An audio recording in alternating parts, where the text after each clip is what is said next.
All right, we are at the top of the hour, so I want to be mindful of your time. So I would like to get underway. Like I mentioned, my name is Vicki, a librarian for King County Library System at our Newcastle branch, and that is where I had the good fortune to meet Russ Segner, who is president of the Newcastle Historical Society.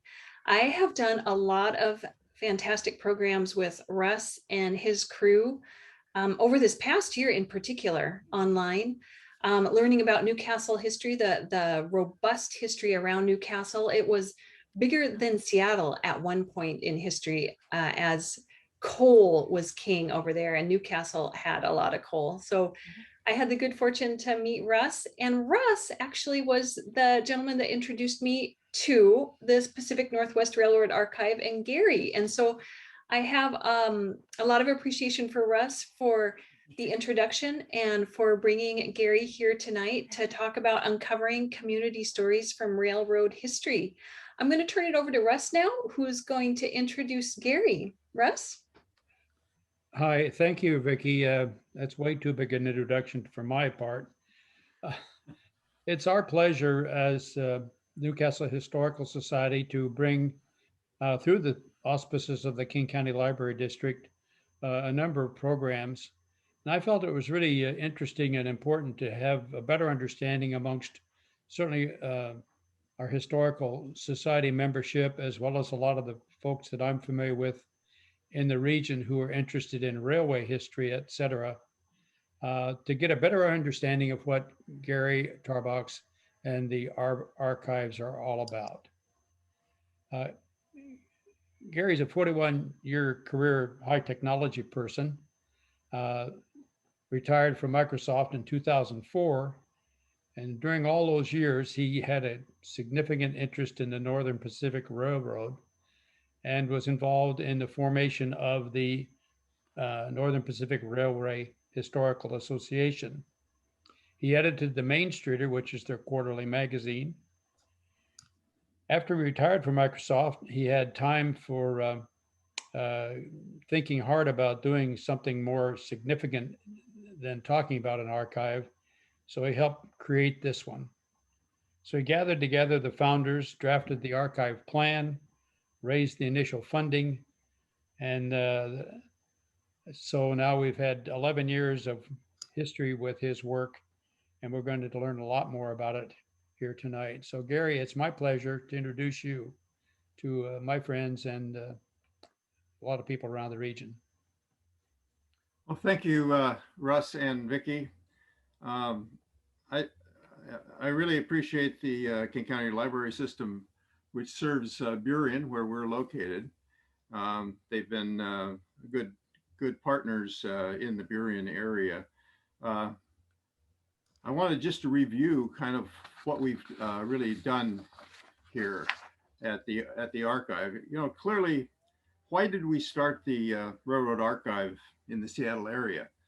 Well, railroads established most of the communities in the Western United States, as well as the Pacific Northwest region.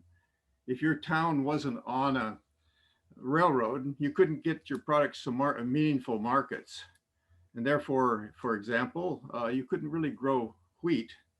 In fact, they didn't grow wheat in Washington until the railroads came in, because if you grew wheat, you could sell it to your local baker and a few housewives, but that was about all you had for a market without a railroad.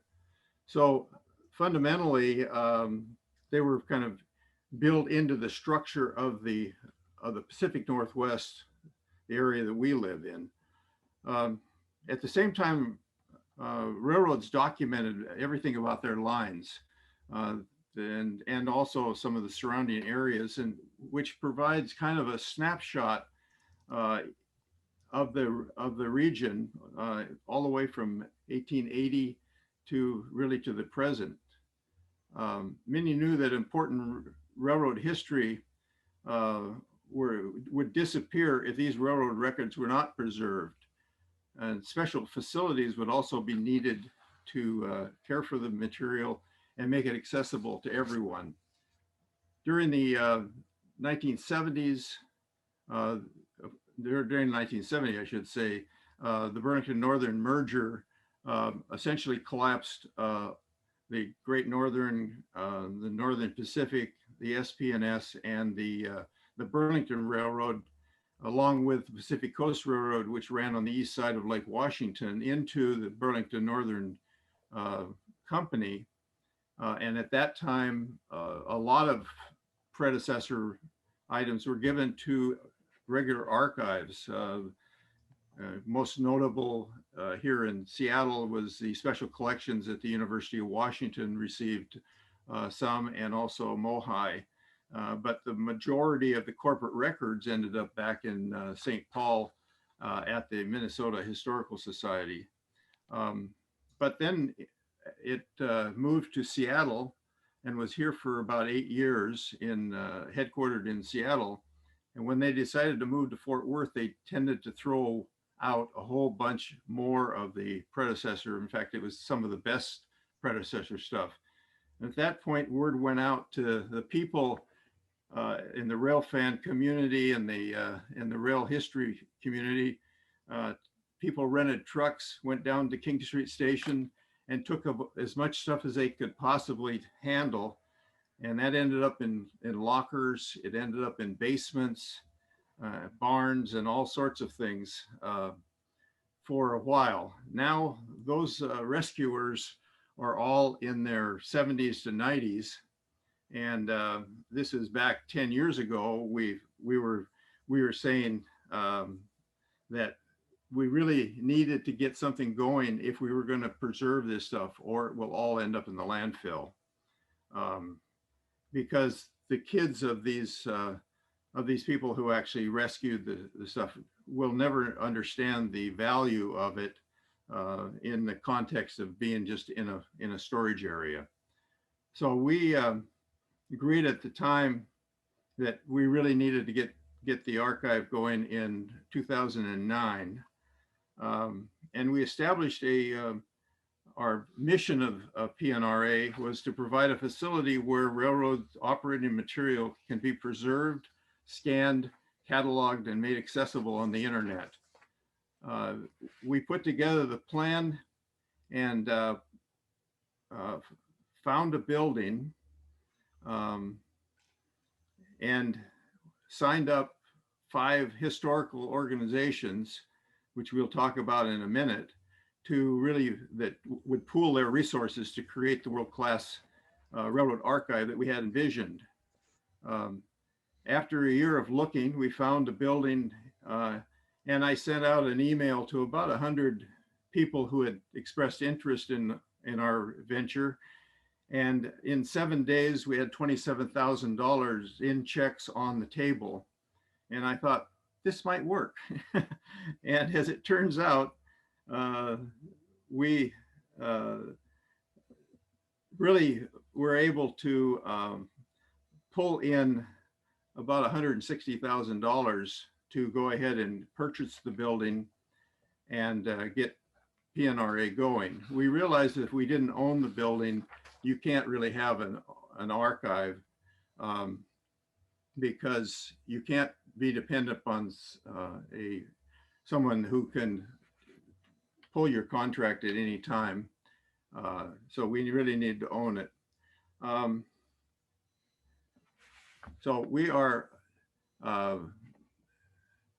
basically, yeah, so the groups that we have in the archive now are the Boeing Model Railroad Club, which have about 1,500 feet of space for their layout.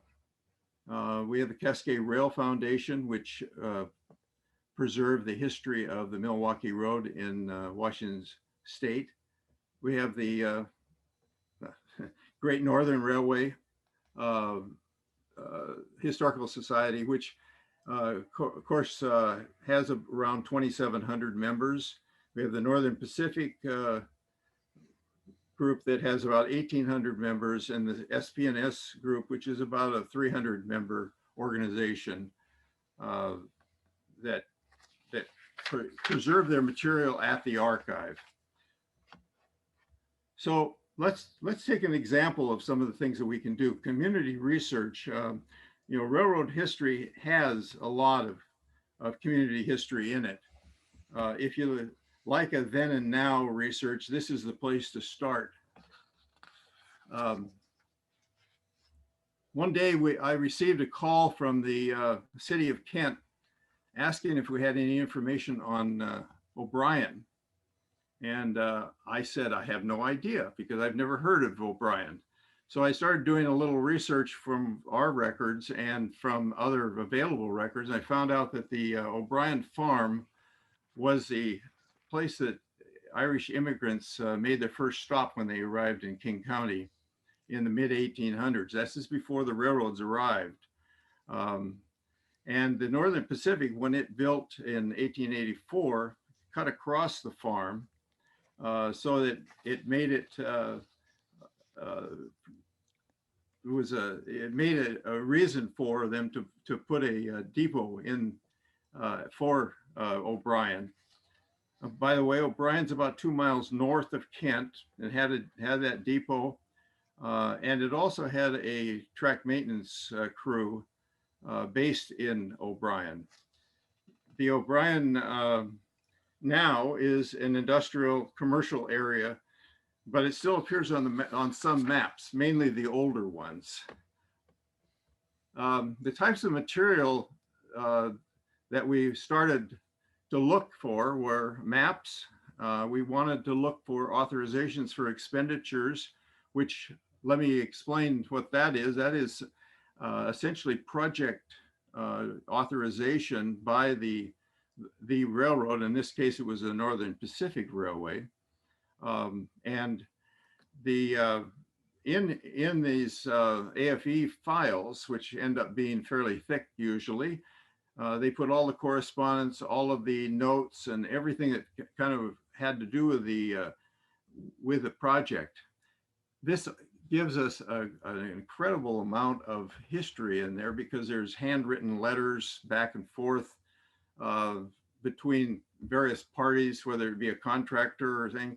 One of the more interesting things is when one community starts asking for a better depot, and they say, you know, these guys down the track, they've got a full brick depot, and we're sitting here with this crummy wooden thing that's about ready to fall down. It's just really fun to see the kinds of dialogue that's going on, and also the justification of what the project was about.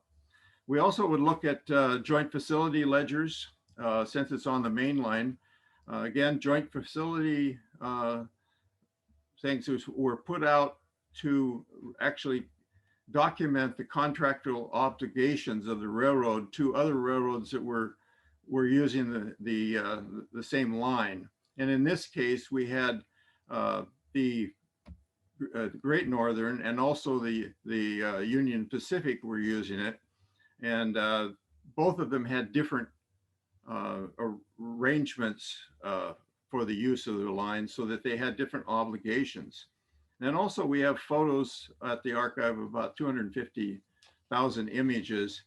And so we'd want to check those to see if there were any images in the operation. One of the things that we found immediately was we had street maps and we have title plats and we have station plats. Title plats being dealing with the ownership of the land, and station plats dealing mainly with the surrounding buildings and facilities and dimensions of all the things that happen to be close to the depot. So here's the first street map of things showing O'Brien. Now, O'Brien, as it turns out in today's parlance, is at 212th and the railroad, the Burlington Northern Railroad tracks. As you can see, it crosses the line where it's crossing the 212th Street. O'Brien was just south of 212th at that point. Also, you can note that if you go just a little bit to the west of the O'Brien, you'll see where the north-south line for the Milwaukee and UP is going through the same area. So the next thing is really from our title plats. Now this deals with ownership of and an exact location of all the facilities. And you'll notice all these the the lines up here with the numbers in front of them and an identified structure. Now, the way the railroad locates things is it's basically longitudinal along the line, and the number is so many lines from a head block plus feet to actually locate where you're at. What you have down here is O'Brien is essentially right in this area here, right around on the west side of the right of way, and this is where the depot and the couple outbuildings were. The bunkhouse and tool house are right in this area. So the next thing we do is we look at AFEs. And so we went to our AFE database and we find that there are 9 AFEs dealing with O'Brien, and they go from 1909 to 1916, and just decided to use the 1913 tool house, which had not, the area did not have a tool house at that time. And so the section crews were asking for the tool house, and they had all sorts of interesting things about it. Now, this is what an AFE, the top paper of an AFE, it's by the way, an accounting. This is just about numbers and a few words, but so it's not terribly interesting. But when you want to get down into the real interesting thing, you get, what is all, unfortunately, I'm going to be kind of, the thing is going right across the letter, but here, the guy says this section has never had a tool house, and we've experienced theft of our tools from time to time. And that was their justification for building a new tool house in 1913. So also in the AFE is this map, and that's one of the beauties of most of the AFEs. They have a map to show you kind of where everything's located. What's interesting, this is the depot is right here. It's not a very big building, but what you really see, the big area here is more the platform.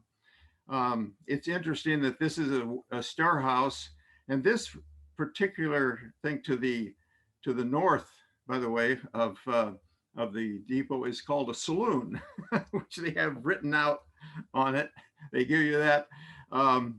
Then there's a number of dwellings and various things, but these 3 buildings over here are called pigeon lofts. Back in the days when people used pigeons or kept pigeons, but they're quite a bit of space for pigeon lofts. There's also a thing right here called a chicken loft, which I presume is chicken house, but it's right on the right of way of the railroad. So this map is kind of really useful, and that's one of the things about AFEs. It's fun is to look at these maps and see kind of what they're doing. Oh, by the way, the little black area down here is where the tool house is. I kind of jumped over that, and next to it is the bunkhouse where the section crews work. So the next thing is really our joint facilities documents. Now, as I mentioned to you before, this is a contractual basis, but one of the beauties is they have these absolutely pristine photos that they shoot with a big format camera. Now he is standing on a step ladder. The guy who shot these, name was James Fisher. This was done in 1928. In fact, it was May 14th of 1928. James Fisher is standing on a step ladder to get a little height. We have the depot is over here, O'Brien Depot. The storehouse is behind it.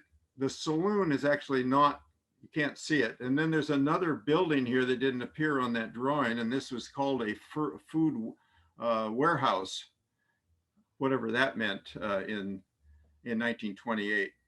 But this is 93 years ago. And look at that open space. The other interesting thing is you can tell it's a main line for the fact that it has all the sections on the telephone poles, because that's the way, since you didn't have radios in these days, everything had to be by wire. And so they connected all of the stations and all of their signals and their functionality through telephone line or telephone pole and lines on those telephone poles. One other little item, there's a woman standing right here looking at the cameraman, which I find is very neat. So this is a very interesting item. All the key areas in the photo are marked. There's you see the D is on the depot, and you'll see over here when they mark it, excuse me, that's the B. I misread that. Is the depot is B. The D is actually the bridge that he's standing on, and that's how we knew that this was a food warehouse, because he has a C on that. So looking at the same spot today, it's fairly industrial and business parky. And in fact, there's 7 lanes of road here. That other road on the other, on this thing is 16 feet wide. This road is 105 feet wide, which would put the depot right in the middle of the eastbound lanes of the street. Looking the other way, which we didn't look at on the other one, but this shows you, this is all an industrial park. All the lots are the same. With the dimensions of the lots appear to be exactly the same as they were when they were owned by individuals, but now they're owned by companies, and their various supply and in industrial uses. So let's review for a minute then. Now that you've seen a little bit of the research material, let's review the types of material that we have at the archive. Again, I mentioned we had about 250,000 images. Many of them are now online for specific collections, and those that aren't are available for researchers. We have the station plats, which was with the blue document. We have a number of those broken out in collections. Certainly the AFEs, or authorization for expenditures. You have the valuation records from the valuation department, which really is record of the investment in the railroad. See, back when they created the Interstate Commerce Commission, they did it mainly because the railroads were charging exorbitant rates, and Congress basically passed a law that said, thou shalt not increase their rates beyond usually around 5 to 6% of the actual investment they made in the railroads, which meant that the railroads then had to go forth and do a very detailed accounting of all of the investment that they'd made in their plant. And that wasn't just the track, that was every time they bought another piece of paper. It got down to the very small detail, which is very useful. In retrospect, we now have these valuation records that come from different eras, and they will talk about the kinds of things they bought, how big they were, what, all the dimension stuff. it's quite amazing. It's one of the things that makes the whole railroad history much more accessible because it was documented by the railroads. We also have track profiles really which detail the curves, the grades, the signals, the stations, and that sort of thing that have to do with the train. These are for the operating engineers who are piloting the trains so that they have something to know where these are. Now, of course, after you've run them a few times, you begin to understand it, but they do document it for the training purposes, but also for the maintenance crews and to know exactly what the dimensions of things are. Employee timetables really are, when you break them all the way down, they're the rules of superiority of trains. Which trains go into a siding so that the other train can pass. The rules of that are fairly complicated, but they are spelled out. They're spelled out in rule books, but the timetable really is the local conditions of when trains are running and which ones have the superiority. Special instructions really are operating rules for trains in a particular division and subdivision of the railroad. So they're more detailed breakdown of what's happening. Equipment assignments is really where equipments were used, and then the equipment diagrams show the dimensions, builder dates of equipment, which again are very useful for modeling and doing the history of particular pieces of equipment.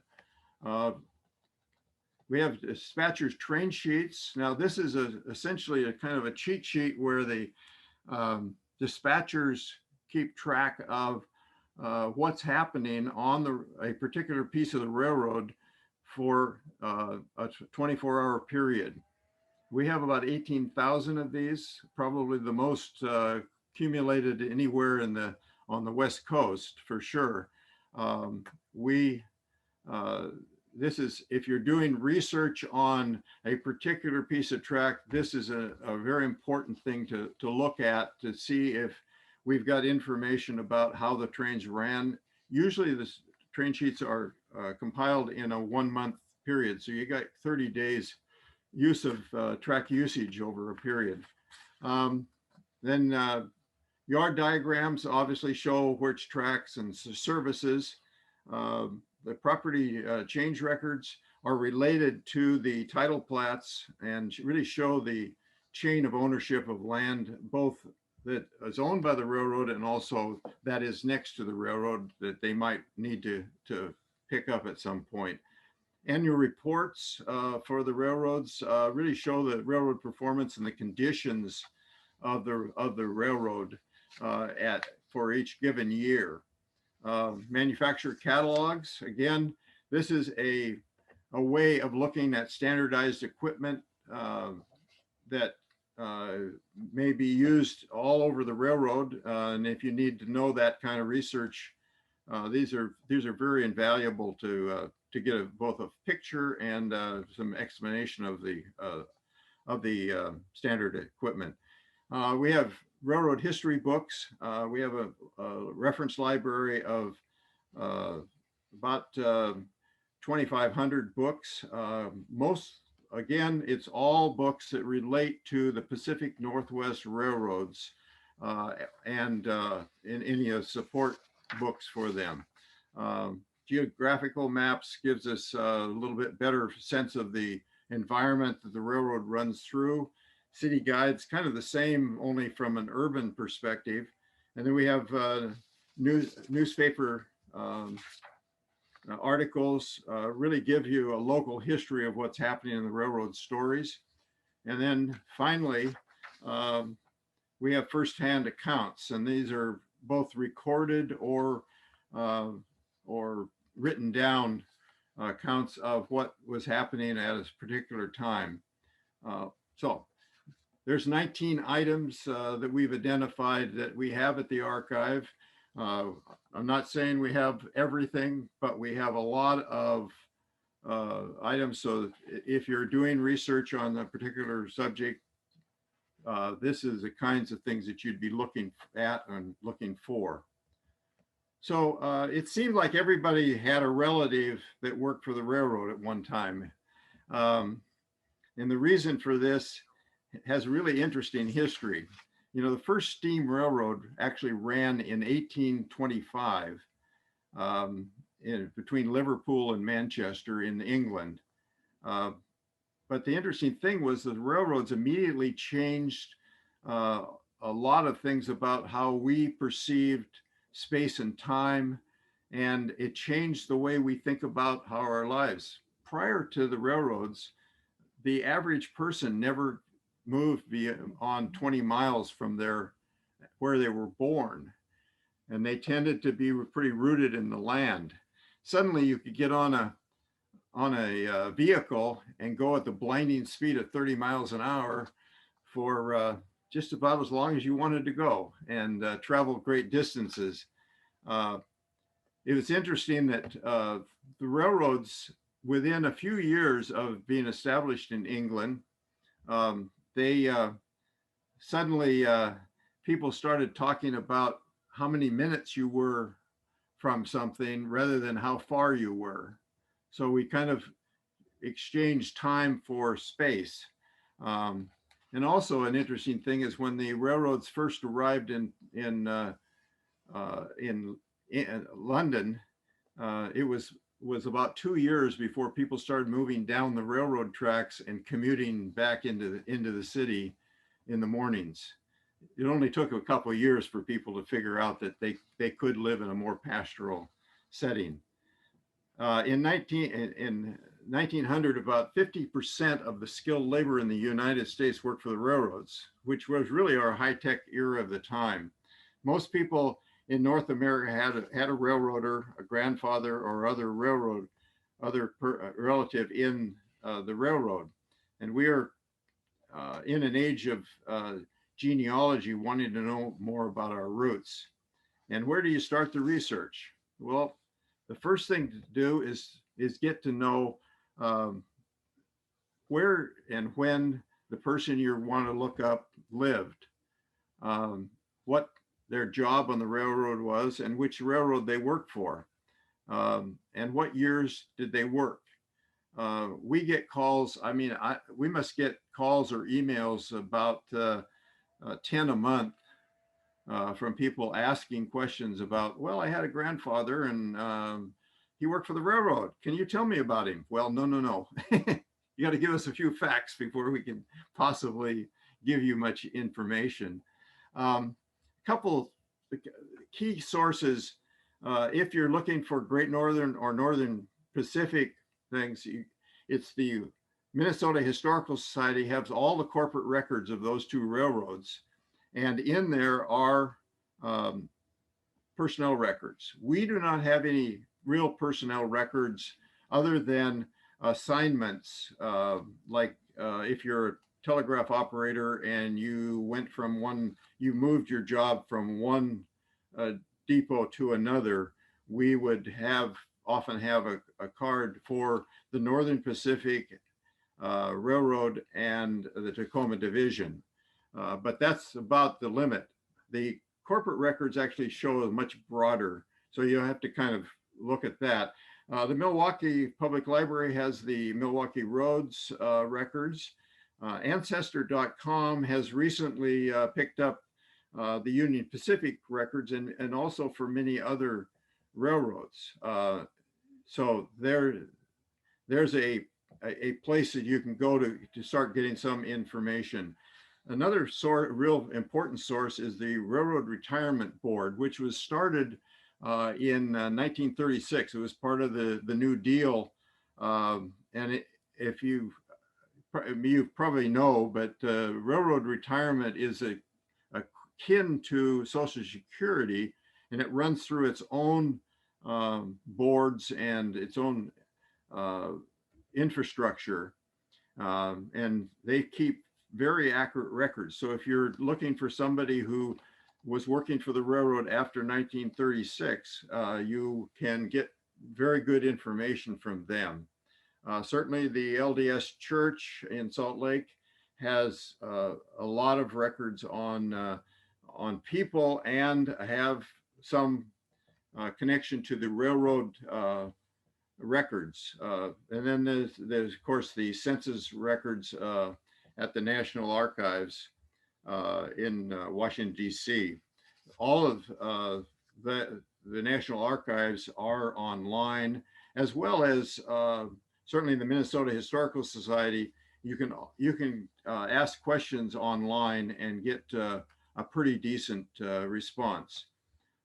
In addition, another thing though that we have about that helps some of the railroad genealogy is the NP has developed an all trades database of about 40,000 records of NP employee seniority lists. In other words, it was when they hired on and where they hired on and what was the job that they got their hiring date, which is because it was highly unionized, seniority was a very important factor in the railroads. This database is searchable by name, job title, railroad division, and seniority date. It's a place to confirm employee jobs and start dates before you proceed to other sources. The database doesn't include all employees from the 1870s to 1970, but it's a good start, and it is growing each month. I pulled a set of, now this is part of the database. What I did is I filtered it for the last name of Fredrickson, and I got 19 names from all over the NP, and you can see here last name, first name, middle initial, division in which they worked. Now this is the division that they were working at their start date, or when they were, excuse me, not the start date, at the date that this particular piece of information was recorded, and then the city and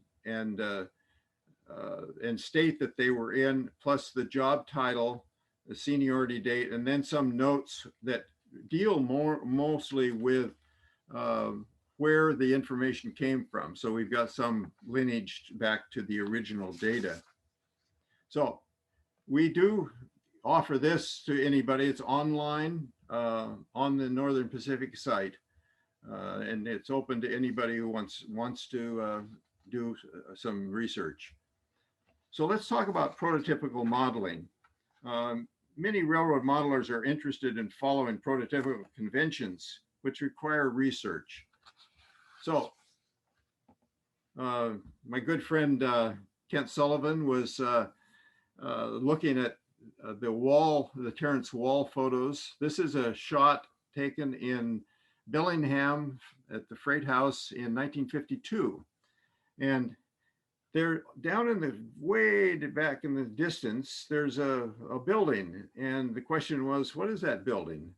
So we pan in and lo and behold, it's a track scale house. And you notice that this is a pretty steep grade right here, but right in front of the scale house is level with, it's been leveled out. And so we said, we need to know more about this. So again, we hit the AFE database, and we looked for Bellingham, and then the subject scale. And this, of course, is on the Tacoma Division's 15th sub. We find that we actually have 5 different AFEs in there. One of them, the first one, actually is when they first put in a scale house in Bellingham in 1907. And then we ultimately made some other changes, such as the track inspector said that the beam was not accurate enough, and that they needed to make some adjustments to the scale mechanism. And then, oh, by the way, you've got this scale sitting out in the rain. It can't keep things without, unless you put it in a house. So they put a house around it in 1913. Then they had to replace the timber foundation under the scale in 1914, and they had to do it in concrete to keep it from, allow it to get back into adjustment. And then finally, which we can't see under this thing, it's 1945, we generated a brand new scale house. We moved it across the tracks and build a new pit and do it. So from these AFEs, we see the maps, and this is kind of interesting to see the original. Get off the hand, Holly. The original layout. This is where the first scale house was. It's right across from the passenger depot. But notice that there's no scale house there. It's just the pit and the weighing station. And they have to put a kind of gauntlet track so that the car can go over and not be on the scale, or you can switch it and put it on the scale. So this is the 1913 when they make the conversion to put the little scale house in, and you'll notice that the track has kind of changed a bit, but it's pretty much the same as it was on the first drawing. Then in 1945, here's the drawing that it happens. Now at this point, passenger service had stopped on the railroad, and what was the passenger depot is now called a warehouse. In quotes, it says Old Depot. And they put the scale on essentially where the main track to the old depot was. Here's the little house. They dug a new pit, but they brought all of the original balance scale across, but they put in brand new tracks and new support beams for it. So they really beefed it up. As you all know, coal was a big deal in Bellingham. It's interesting to note that they started taking coal out of Bellingham in 1854, and they didn't get a track scale on the railroad until 1907. But now they've beefed it up because things are a lot more sophisticated now.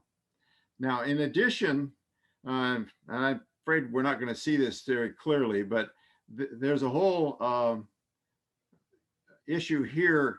They show that they did indeed level the track right in front of at the scale house. They put the scales on a level track, but they had to regrade the entire track to get it to be able to flow a car through there without a lot of humping. So now we look at the standard plan for the rail house. Now, NP and all railroads pretty much go to standard plans so that they don't. They have a lot of their features then are identical to each other. This cuts down on maintenance and also cuts down on initial construction costs. So here's the plan for, it's a fairly narrow little house. You can see, God, hit the button. You can see the balance beam scale right in front, door in, the various roof. This is a roof hatch, and windows in the back and windows in the side. So you can see the movement of the trains getting on the scales. Notice that there's a sign up here that says don't put let the locomotive run on the scale, because that would overload it. And then they've got the sign up here on the front of the Northern Pacific Scale House. In other words, it's pretty detailed plan. So this is the kit that that the modeling committee at the NP modeling committee sent the standard plan out to a laser cutter, and was able to come up with this kit. This is you'll see the balance scale here, the signs that talking about.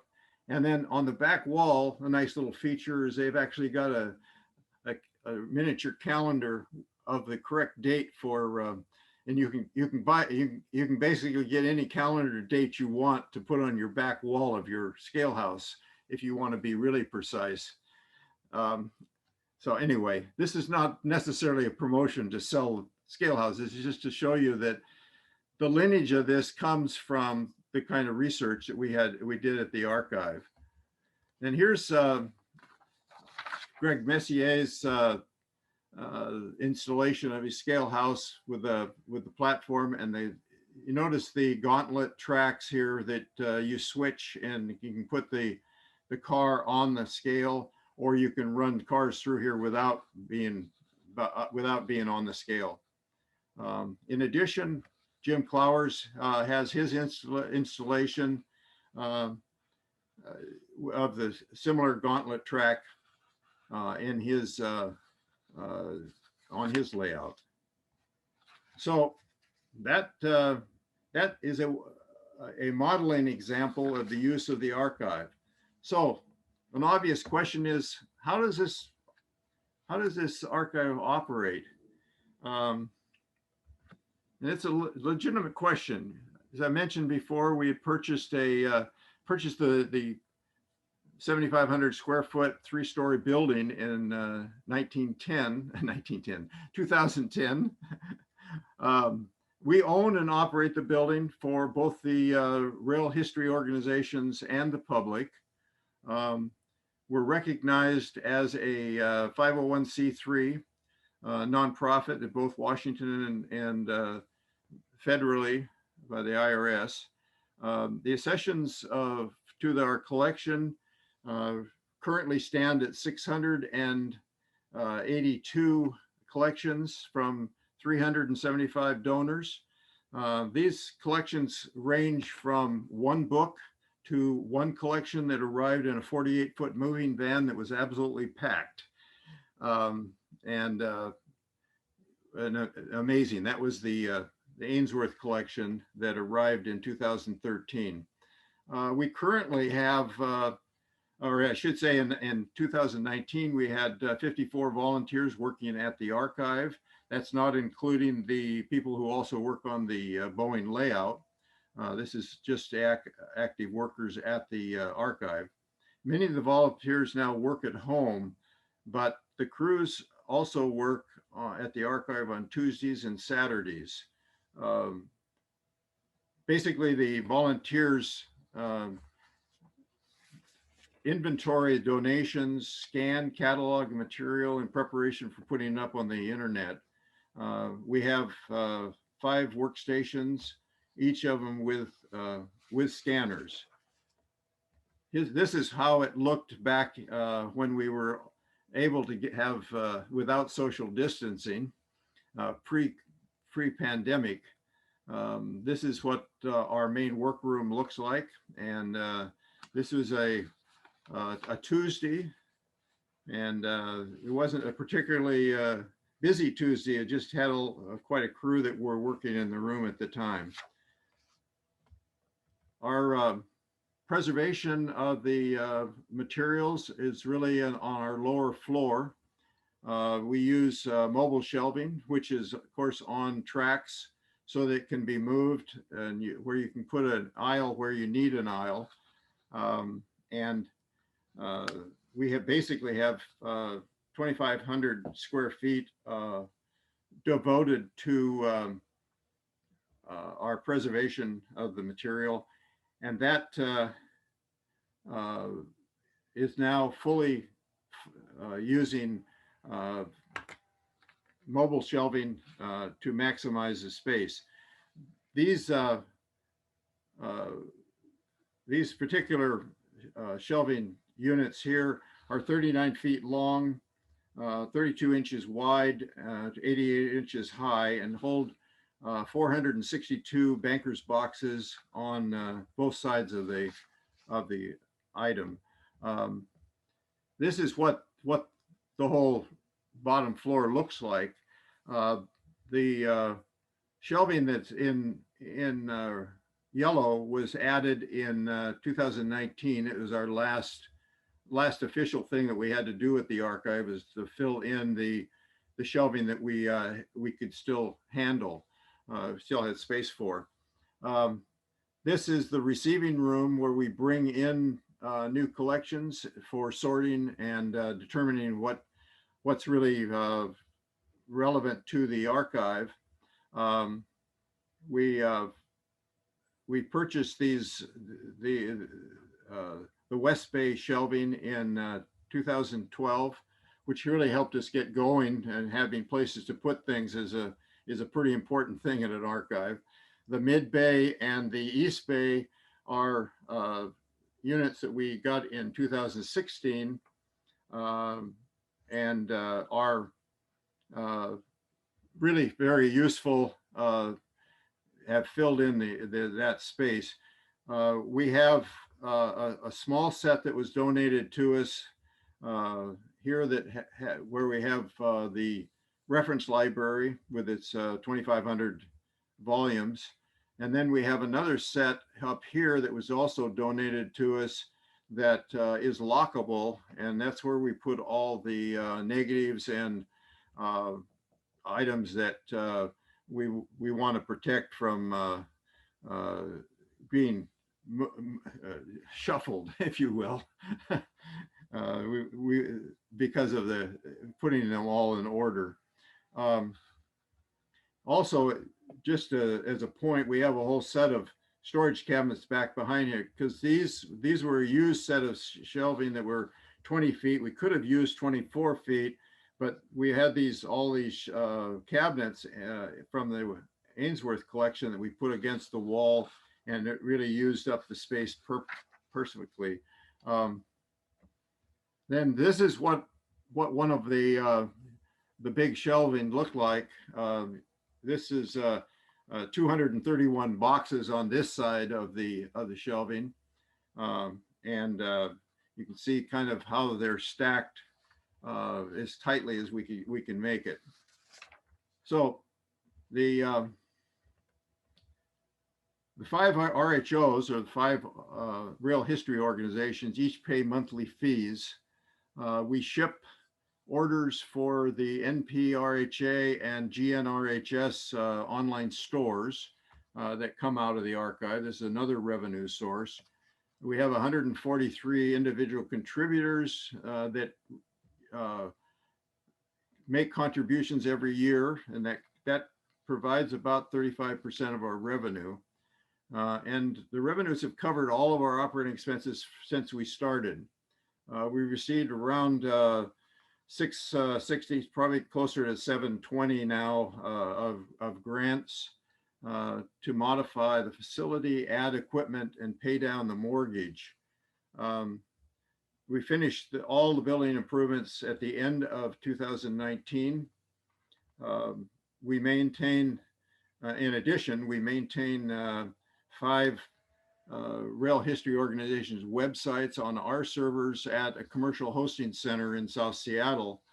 And those websites have an average of 18,000 plus visits per year. We just recently replaced and upgraded our server, and now things are a lot snappier, because it's a really powerful server for which Microsoft donated some very useful parts to make it happen. This is a website for the PNRA. Now, the way we do it is that any item that relates to the Great Northern, the Northern Pacific, the Milwaukee Road, or the SP&S group, They have their own websites, but things that come in that don't relate to them go on the PNRA site. For example, our fairly extensive Union Pacific and Southern Pacific collections are more on the PNRA site. Certainly the Pacific Coast Railroad collection, which is pretty thorough, also is accessible here. We have things like photo files and photo records, and those are all searchable on the site. The joint site, which is basically incorporates a Great Northern Pacific joint site, and this is to bring our partner archive in from St. Paul. They do not have the capability of being online, so we have essentially put them online through our servers, but we did it through a joint site arrangement because that's the way they're organized as more or less a joint operation. The NP site uses a little different arrangement rather than the left-hand menu for selecting items. We have tiles here to allow you to start. So if you want to see equipment, you hit there, and then you go drill down into the collections pretty quickly to what it is you're looking for. In addition, the company store is based off of here, and also all of the information about the railroad is there. The SPNS research group has their own SPNS club has a link off to our servers for the research material that we're putting on there. And here they have a complete set of all of the documents that SPNS documents that they have cataloged, which is very extensive. The beauty of the SPNS is a small enough railroad that a lot of the material was saved when the merger came, and actually is both in our archive and also the archive at the Union Station in Portland.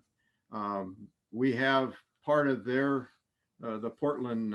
We've put their catalog on the portions of their catalog that they've developed. We put it up on our site so that they can have some internet access.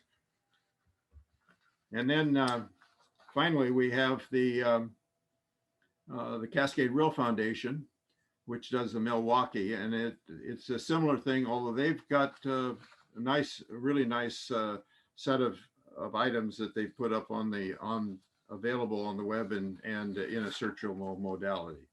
So who else do we serve? Well, we really provide information to the historical societies and museums, government agencies, consulting engineering firms, because there's a federal requirement for any historic building that they have to do a full workup on the history of a structure before things are modified.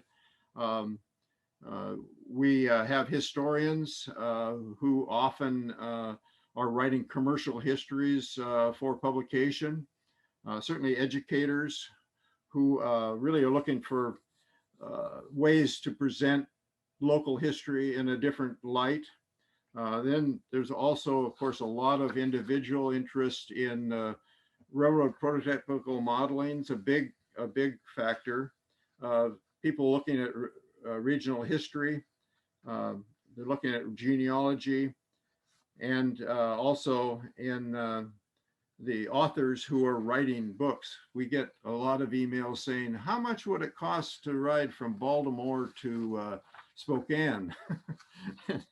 And interestingly enough, we can actually answer that question, but it takes a little while to get it because of the multiple railroads that are done. So we tend to help authors make sure that they get times of days, costs of travel, and some of the conditions that are documented in the anyway, so that they can be authentic in their publication. And then finally, this is the front side of our building on 153rd. We have been here for 11 years now, and things are going strong. In fact, the funny thing about the pandemic was we went remote, but then we said, remote means that we could go to Chicago. So we got 2 guys in Chicago working with us. We got a guy in Florida and a couple in California, and we're going to be expanding, because the beauty is we can get people, well, for the example, the guy in Florida was the last chief engineer for the Northern Pacific, and he has great knowledge on how the railroad selected their right-of-ways and things. And so he's been helping us on filling in some of the spaces there. So we can go out to the hinterlands and find people who can really help us. So that concludes my portion of the evening. I would be very happy to answer questions if you have some. I do have a few for you, Gary. First off, I'd like to say what a value this archive is. And I am so impressed that so many people are vested and passionate and interested in collecting and keeping and documenting this information for future generations. It's really heartening. I'm really impressed with the archive and the growth that you've managed to network together and provide to such a varied community too. As you went through your slides, you're serving a bunch of different interests, and it's just phenomenal. Yeah, that's true. That's very true.